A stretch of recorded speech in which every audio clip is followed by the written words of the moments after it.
Hello दोस्तों, स्वागत है आपका मेरे इस नए वीडियो में। आज हम लोग डिस्कस करने वाले हैं माइक्रोसॉफ्ट एक्सेल का और एक नए टॉपिक के ऊपर, protection of workbook and worksheets.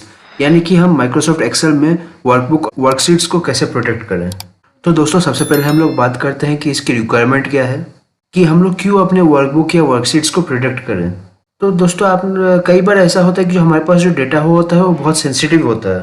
तो दोस्तों, ऐसा कभी हो सकता है कि आपके स्कूल में किसी टीचर के पास एक पूरे क्लास से लेके रिलेटेड एक पर्टिकुलर इन्फॉर्मेशन है, तो वो जो इन्फॉर्मेशंस है वो बाय द वे किसी और के हाथ में अगर आ जाती है, या फिर वो फाइल्स अगर किसी और के पास चले जाती है, तो उस टाइम में ऐसा हो सकता है कि दूसरा पर्सन उस फाइल को एडिट कर सकता है, या उस फाइल को वो जो है वो अपडेट कर सकता है, या फिर चेंज कर सकता है, या फिर उस इन्फॉर्मेशन को वो देख सकता है।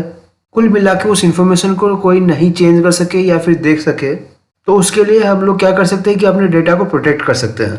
तो प्रोटेक्ट कैसे करें, उसके लिए सिंपल सा चीज़ है हमारे पास, पासवर्ड। तो आप अपने फाइल के ऊपर या फिर कोई पर्टिकुलर शीट के ऊपर यहाँ पासवर्ड सेट कर सकते हैं माइक्रोसॉफ्ट एक्सेल में। तो वो कैसे करते हैं वो हम देखेंगे, लेकिन उससे पहले हम लोग यहाँ पे बात करते हैं कि Excel provides different options for protecting and securing one's data.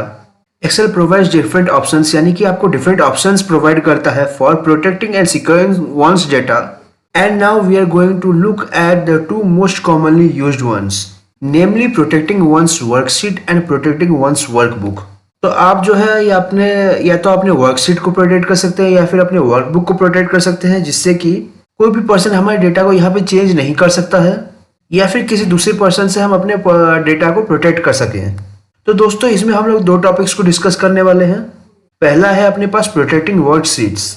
Worksheets को अपन का प्रोटेक्ट करेंगे कि कह सकते हैं to prevent other users from accidentally changing, यानी कि किसी और यूजर के द्वारा अपने डेटा को एक्सीडेंटली चेंज करना से बचाने के लिए, साथ में मूविंग और डिलीटिंग डेटा इन ए वर्कशीट्स।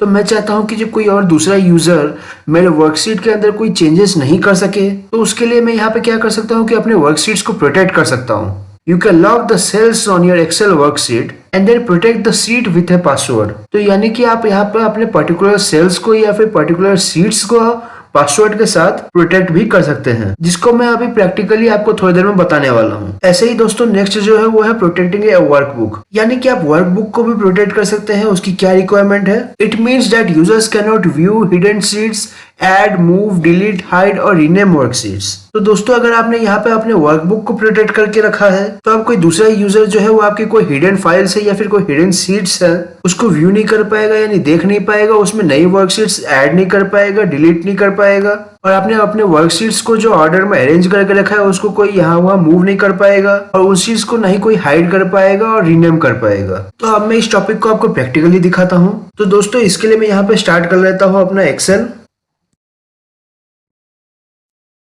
तो इस तरीके से दोस्तों मैंने अपना माइक्रोसॉफ्ट एक्सेल स्टार्ट कर लिया है। तो इस तरीके से दोस्तों मैं यहाँ पे बताने वाला हूँ कि जी किस तरीके से हम अपने डेटा को प्रोटेक्ट करने वाले हैं।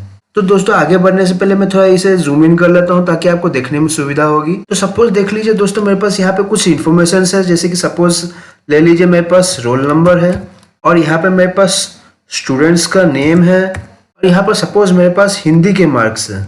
तो यहाँ पे मैं रोल नंबर लेता हूँ 1 2 3 4 5। यहाँ पे मैं नेम्स ले लेता हूँ, सपोज आपका रवि, अमन।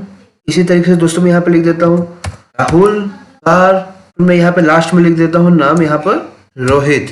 और मैं यहाँ पे दोस्तों यहाँ पे उनके हिंदी के मार्क्स रैंडमली ले लेता हूँ। सपोज दोस्तों, जैसे मैंने यहाँ पे हिंदी के मार्क्स लिखे हैं, वैसे ही मैं चाहता हूँ कि जो यहाँ पर इंग्लिश के भी मार्क्स आ जाए। ठीक है, तो सिंपल सा है, पहले मैं इसको कॉपी कर लेता हूँ और यहाँ पर दूसरे शीट में आके इसको मैं पेस्ट कर देता हूँ। इसकी भी साइज में बढ़ा लेता हूँ, लेकिन दोस्तों मैं यहाँ पे इसका नाम चेंज करता हूँ। जैसे मैं यहाँ पे हिंदी की जगह पे इसका नाम रखने वाला हूँ इंग्लिश। इस तरीके से मैं यहाँ पे इनका मार्क्स भी चेंज कर देता हूँ। अब दोस्तों, जैसे मैंने हिंदी का बनाया, इंग्लिश का बनाया, वैसे मैं और एक बना लेता हूँ। उसके लिए सबसे पहले मैं इसे यहाँ पे कॉपी कर लेता हूँ और फिर यहाँ पे एक और शीट क्रिएट करके इसमें इसे पेस्ट कर देता हूँ, और इसका नाम मैं चेंज करके यहाँ पे रख लेता हूँ मैथ्स। दोस्तों, इनके जो मार्क्स है उसको भी मैं चेंज कर लेता हूँ। अब ये देखिए, यहाँ पे शीट 1 में जहाँ पे हमने हिंदी का मार्क्स रखा है, उस शीट का जो नाम है उसको हम चेंज कर लेते हैं। उसके लिए हम यहाँ पे शीट 1 के ऊपर डबल क्लिक करेंगे, जिससे कि हम यहाँ पे इसको रीनेम कर सकते हैं। तो सपोज मैं इसका नाम रख लेता हूँ हिंदी।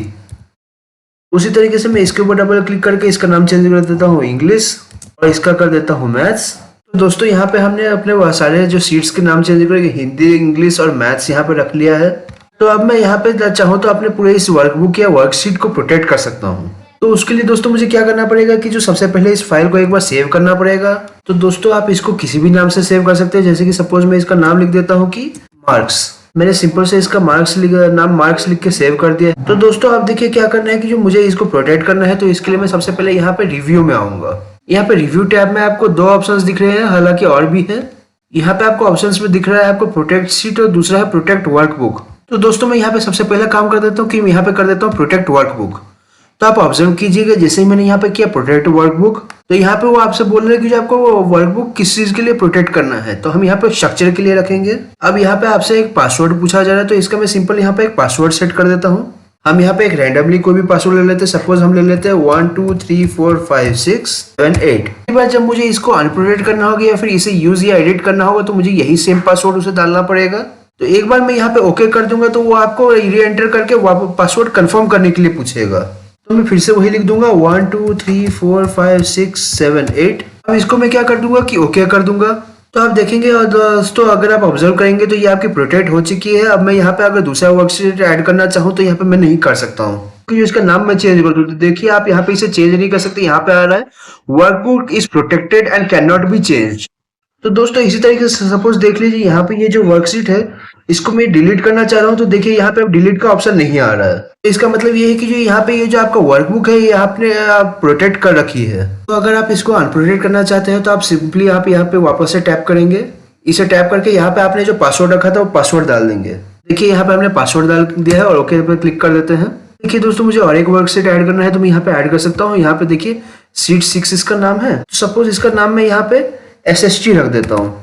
कहने का मतलब है कि जो अगर आप चाहे तो अपने स्ट्रक्चर को पासवर्ड के साथ इसके थ्रू प्रोटेक्ट कर सकते हैं। तो ऐसे ही दोस्तों अगर आपको लगता है कि जो आप अपने वर्कशीट्स को प्रोटेक्ट करना चाहते हैं, जैसे मैं इस हिंदी वाले को करना चाह रहा हूँ। देखिए यहाँ पे फाइल मेरी पहले से ही सेव है, तो मुझे यहाँ पे क्या करना है खाली प्रोटेक्ट शीट के ऊपर क्लिक करना है। तो देखिए यहाँ पे आपके बहुत सारे ऑप्शन है, आप इसमें से जो ऑप्शन रखना चाहे, लेकिन मैं यहाँ पे डिफॉल्ट से ऑप्शन लेता हूँ सिलेक्ट लॉक्ड सेल और सिलेक्ट अलर्ट सेल।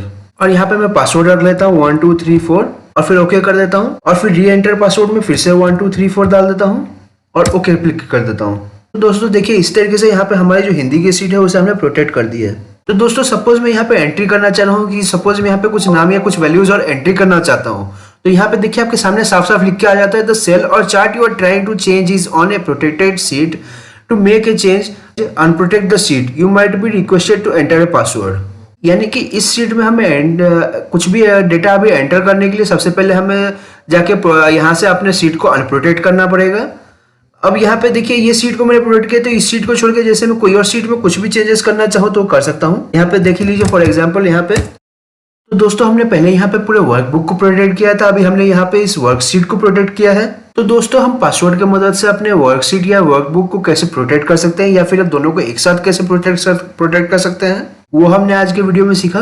तो दोस्तों आज के लिए बस इतना ही, मिलते हैं हम दूसरे वीडियो में कुछ नई इन्फॉर्मेशन के साथ। अगर आपको हमारा वीडियो अच्छा लगा हो तो उसे जरूर लाइक और कमेंट करें और हमारे चैनल को सब्सक्राइब करना ना भूलें। धन्यवाद।